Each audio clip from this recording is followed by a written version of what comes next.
Austria could reconsider its veto on full Schengen membership for Romania and Bulgaria, according to the country's Interior Minister Gerhard Kahner.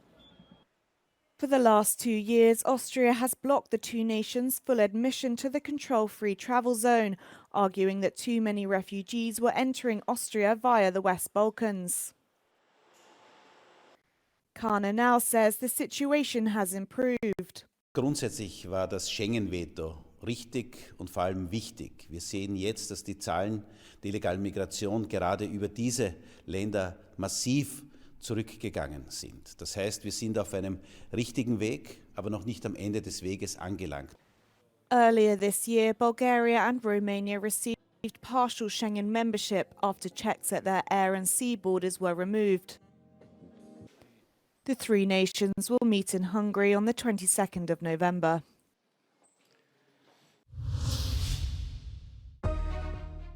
EU High Representative Josep Borrell is visiting Ukraine to reassure Kyiv of the bloc's continued support. Austria could reconsider its veto on full Schengen membership for Romania and Bulgaria, according to the country's Interior Minister Gerhard Kahner. For the last 2 years, Austria has blocked the two nations' full admission to the control-free travel zone, arguing that too many refugees were entering Austria via the West Balkans.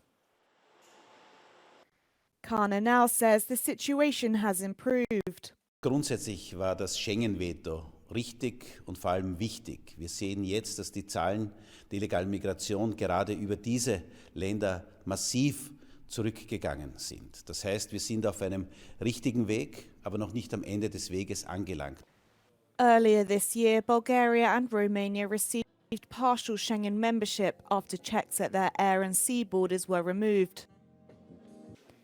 The three nations will meet in Hungary on the 22nd of November.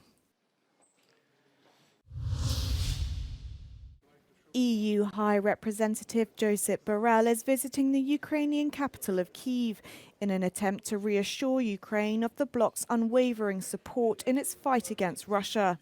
And I will convey to member states the importance of our continued support, both on the diplomatic field with the Foreign Affairs Council and on the defence and security and the council that joins the defence ministers of the European Union member states. We will make the case for boosting political and especially military support to Ukraine, especially now at this critical hour.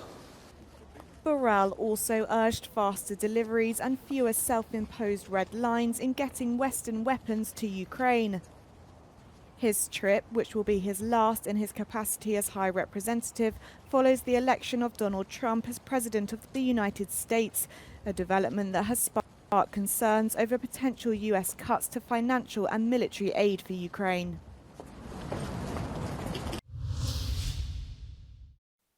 On Monday, the COP29 climate summit will begin in Azerbaijan.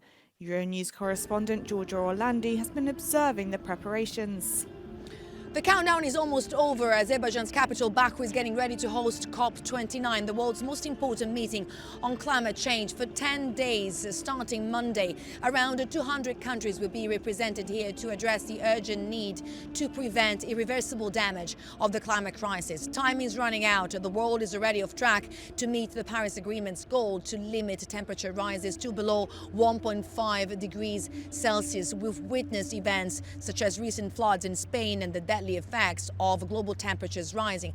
Now, the core of this year's meeting is finance. Will developed countries be able to contribute more and help poor nations deal with the effects of the climate crisis? Although this year, the leaders of some of the biggest world's economies and top polluters, including the US, which will come to Baku following an election that will put Donald Trump back in power in 2025, China's Xi Jinping, France's Macron, including the president of the European Commission, will not attend the summit. So will this COP29 still be able to meet its goals despite this? Well, the agenda set by the Azerbaijan's presidency is highly ambitious. Whether it will succeed is something we'll find out in the coming days. Giorgio Orlandi for Euronews in Baku, Azerbaijan.